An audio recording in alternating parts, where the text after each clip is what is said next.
সাদা গুলচিন্নিত স্থানে হঠাৎ করে ফুটপাতের উপর একজন লোক শুয়ে পড়েন। ঘটনাটি দেখে প্রথমে দুজন পুলিশ সেখানে আসে এবং পরে অ্যাম্বুলেন্স ডাকে। এই দুজন পুলিশ ঘটনাটি সলভ করে এই লোককে তুলে নিয়ে যান। এটা আজকে ঘটেছে কানাডার টরন্টো শহরের ডন নদীর উপর ব্রিজের ফুটপাতে। এই ঘটনা দুজন পুলিশ, মাত্র দুজন পুলিশ সলভ করে নিয়েছে।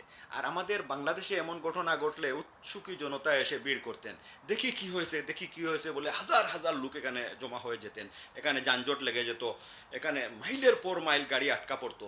কিন্তু এই যে দেখুন, এখানে অনেক লোক এদিকে যাতায়াত করছে কিন্তু বোধার করছে না বিষয়টির দিকে, কেউ ফিরেও তাকাচ্ছে না, এখানে কেউ দলবদ্ধ হয়ে বিষয়টি দেখছেও না। আমাদের বাংলাদেশে তো অগ্নি দুর্ঘটনা ঘটলে কিংবা কোনো অ্যাক্সিডেন্ট ঘটলে মানুষ সেলফি বাজি নিয়ে ব্যস্ত হয়ে পড়ে, লোকজন এমনভাবে জমা হয় যে মানুষ ঠেলাতে এখানে অনেক পুলিশ মোতায়েন করতে হয়।